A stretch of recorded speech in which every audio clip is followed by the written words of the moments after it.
여러분 안녕하십니까, 진성호입니다. 청와대의 울산시장 선거 개입 의혹 사건, 요즘은 조금 보도가 뜸합니다. 그런데 중앙일보, 조선일보와 함께 조중동으로 불리는 동아일보가 역시 뚝심 있게 또 보도를 했습니다. 아시다시피 동아일보는 이번에 13인에 대한 공소장을 추미애 법무부 장관이 국회에 비공개 결정을 했음에도 단독 기사로 대특종을 했던 신문사입니다. 저는 조선일보 기자 출신입니다. 과거에 보면 동아일보, 중앙일보, 조선일보 다 특징이 있습니다. 동아일보의 특징이라면 밀어붙이는 추진력입니다. 자, 조금 덜 세련되고 했을지는 모르지만 특유의 일관적인 밀어붙이는 파워 하나는 대단합니다. 동아일보 역시 이번에도 대특종했던 그 기세를 가지고 이번 공소장에 등장한 증거물들을 분석해서 청와대가 빠져나오기 힘들 것이다, 이렇게 대예언을 하고 있습니다. 특히 이번에 나온 공소장의 물증들, 저도 몇 가지는 처음 듣는 겁니다. 깜짝 놀랐습니다. 이 송철호 울산시장의 특보가 갖고 있다는 그 통화 녹취, 녹음 파일, 이런 것들은 처음 듣는 이야기인데 앞으로 재판에서 공개된다면 엄청난 폭발력을 가질 것으로 예상됩니다. 진성호의 직설 시작합니다. 방송에 앞서 아직 진성호 방송에 구독자가 아니신 분들은 붉은색 구독 버튼 눌러주십시오. 더 좋은 방송이 기다립니다. 자, 이 13인의 공소장이 동아일보에 의해서 폭로됐습니다. 그때 청와대 쪽 반응은 소설 같아 이런 식이었습니다. 백원호 전 대통령 민정비서관 등은 검찰 공소장에 대해서 주관적 추측과 예단이라고 주장했습니다. 검찰은 이렇게 반박했습니다. 재판에서 증거를 현출해서 유죄 입증에 최선을 다하겠다. 상당히 겸손하지만 증거가 있다는 것을 과시하는 것으로 보입니다. 이번 공소장을 읽어보면 검찰은 상당히 많은 물증을, 스모킹 건들을 갖고 있는 것으로 평가됩니다. 이것을 동아일보가 분석했습니다.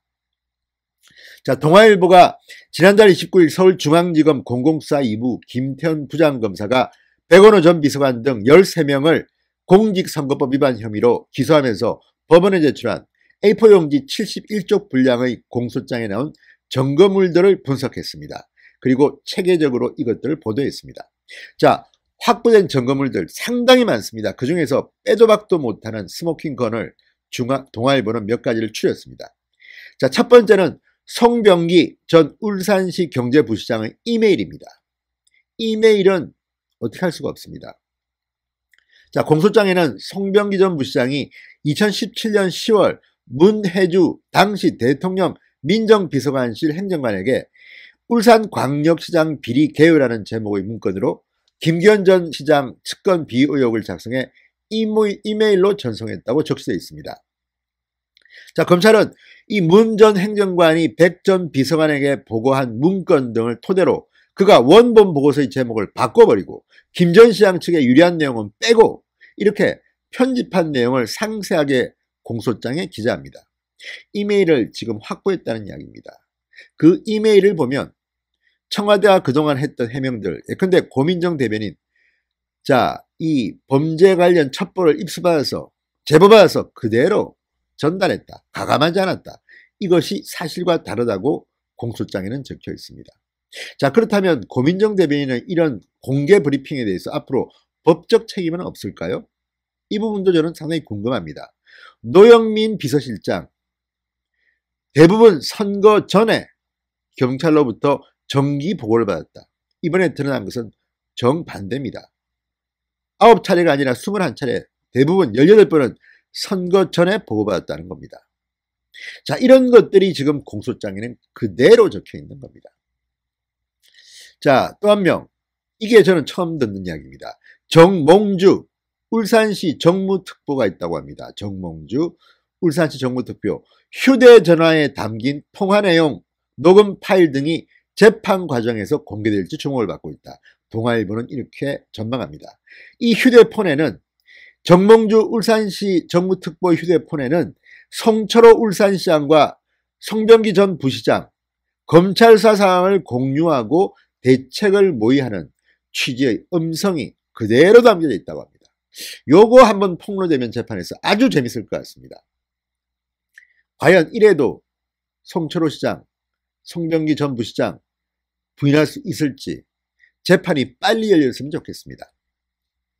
또 하나, 이미 공개됐지만 송병기 전 부시장의 업무수첩과 USB 메모리, 이 내용은 검찰 수사 과정에서 상당한 신빙성이 있는 것으로 파악됐다고 합니다. 여기에 나온 것들을 실제로 현실과 비춰보니까 거의 비슷하게 드러난 겁니다. 자, 송 시장이 2018년 지방선거 전 장완석 전 균형발전비서관실 선임 행정관 등을 만난 동선 등이 고스란히 담겨져 있습니다. 공소장에는 이 내용이 포함됐습니다. 그런데 이 장완석 전 균형발전비서관실 선임행정관, 이번에 서울 중당 갑에 예비후보로 등록되어 있습니다. 자, 이런 것들 보면 정말 문재인 정권은 법을 너무 무시하는 게 아닌가, 이런 생각도 듭니다. 자, 무엇보다도 중요한 것은 역시 박형철입니다. 전 반부패 비서관. 윤석열 검찰총장과 형 동생할 사이로 막역한 사이의 박형철 전 비서관 진술입니다. 이 진술이 복원돼서 공소장에 담깁니다. 청와대의 내부 논의, 박형철 전 비서관은 검찰에서 이게 위법이라는 것을 고백합니다. 13인의 공소장인데 13인 중 유일하게 범죄 혐의를 인정한 사람이 박형철입니다. 청와대와 경찰로부터 받은 모두 21건의 보고 중 18번이 선거 이전에 이루어졌다고 기재한 공소장. 보고받은 당사자와 사건명이 구체적으로 적혀 있습니다. 송 전 부시장이 2018년 3월 말 경찰 조사를 받고 김형수라는 가짜 이름, 가짜 직업을 진술한 조서 등을 수사 기록에 첨부하는 디테일한 부분까지 공소장에는 모두 들어있습니다. 이런데도 이런 물정을 보고서 지금 백원우 전 비서관이나 청와대는 예단이다, 뭐 이렇게 소설이다, 이렇게 이 공소장을 부인할지, 재판에서 어떻게 나올지 정말 궁금합니다. 자, 이런 공소장에 대한 평가는 뭐 한국당이나 우리 자유우파 진영은 말할 것도 없고 저쪽 진영에서도 비판합니다. 민변이라고 아시죠? 민주사회를 위한 변호사 모임, 권경의 변호사, 이렇게 말합니다. 공소장을 뜯어보면 범죄 혐의들을 증거 없이 꾸며낼 수는 없는 부분이 곳곳에서 확인된다. 홍세화 씨, 전 진보신당 대표를 지냈던 원로 지식인 홍세화 씨, 기고문에서 이렇게 말합니다. 증빙이 없다면 꾸며낼 수 없는 범죄 혐의점들을 쉽게 발견할 수 있을 것. 자, 이제 공은 법원에 넘겨졌습니다. 재판이 시작될 겁니다. 이미 13명은 기소됐습니다. 재판에 넘겨졌습니다. 동아일보가 상당히 정성을 들여서 이 증거물들을 분석했습니다. 이런데도 문재인 청와대는 재판에서 어떻게 말할지 한번 지켜보겠습니다. 귀추가 주목됩니다.